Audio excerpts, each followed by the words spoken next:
E a gente começa o Repórter Rio mostrando como está sendo a volta para casa na cidade num dia de greve de motoristas de ônibus. O sindicato da categoria vai decidir se aceita um pedido da prefeitura para encerrar a greve. Vamos conversar ao vivo com o repórter Maurício de Almeida, que está no Centro de Operações Rio, na Cidade Nova. Muito boa tarde, Maurício. Como é que está a volta para casa? Boa tarde, Marco. Boa tarde, Marcelo. Por enquanto, a volta para casa está tranquila. Trânsito com poucas retenções, apenas engarrafamentos pequenos na linha amarela e também na Avenida Brasil, mas o que é comum para esse horário. A boa notícia é que o número de ônibus circulando pelas ruas do Rio de Janeiro aumentou na parte da tarde.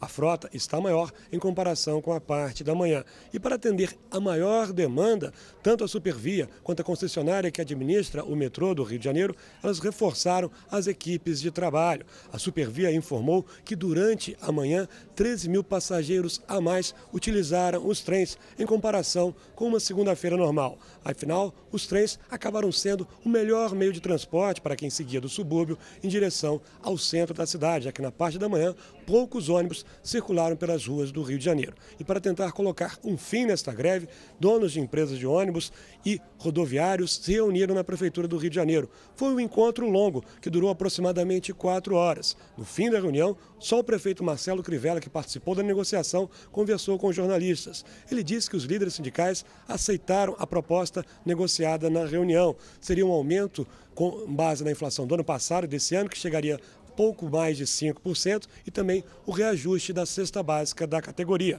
Só que o sindicato precisa consultar a categoria numa assembleia que vai ser realizada daqui a pouco na sede do sindicato no centro do Rio de Janeiro. Veja como foi a manhã de greve na reportagem de Tiago Pimenta. Na Central do Brasil, muita gente precisou ter paciência para se deslocar pela cidade. Os ônibus chegavam da Baixada Fluminense, mas as linhas que circulam nas zonas norte, sul e oeste estavam com parte da frota paralisada. Teve gente que ainda cedo ligou para avisar que ia atrasar no serviço. Já avisei para minha patroa que não tem condições para me chegar no serviço, vou para casa. Pegou realmente de surpresa. Acabei até de mandar uma mensagem para o meu patrão para avisar que não tem ônibus. Outros se juntaram e fizeram uma vaquinha para pagar a corrida pedida por um aplicativo. Fizemos um rateio, né? Como ela falou, para todo mundo ir para a Lagoa, senão a gente não chegou no trabalho.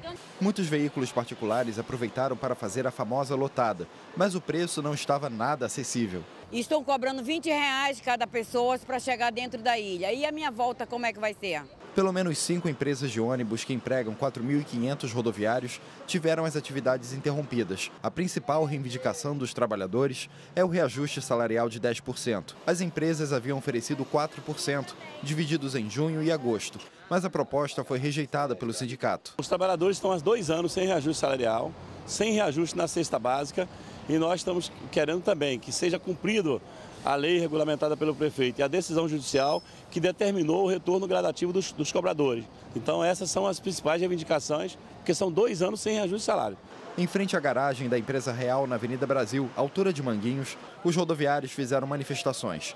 Os ônibus municipais que passavam pela via eram parados e obrigados a aderir ao movimento. Alguns veículos tiveram os retrovisores quebrados e quase todos tiveram pelo menos um pneu esvaziado. Os passageiros tiveram que descer. Tive que descer porque com medo de quebrarem o ônibus, já liguei para o meu trabalho. Agora o meu chefe vai chamar um Uber, vai vir buscar a gente aqui. Além do reajuste salarial, os rodoviários também pedem o fim da dupla função com a volta dos cobradores. Eles reclamam das condições de trabalho. Muitas vezes são obrigados a fazerem refeições dentro dos próprios ônibus e alguns até evitam de ir ao banheiro para não sofrerem descontos.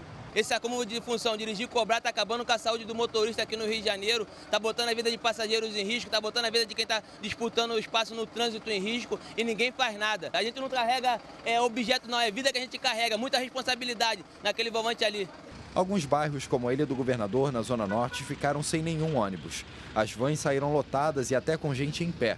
Em Realengo, na Zona Oeste, mais veículos depredados. Por causa das ações de vandalismo, a Aviação Ideal chegou a informar pelo Twitter que nenhuma linha iria circular enquanto as ameaças persistissem.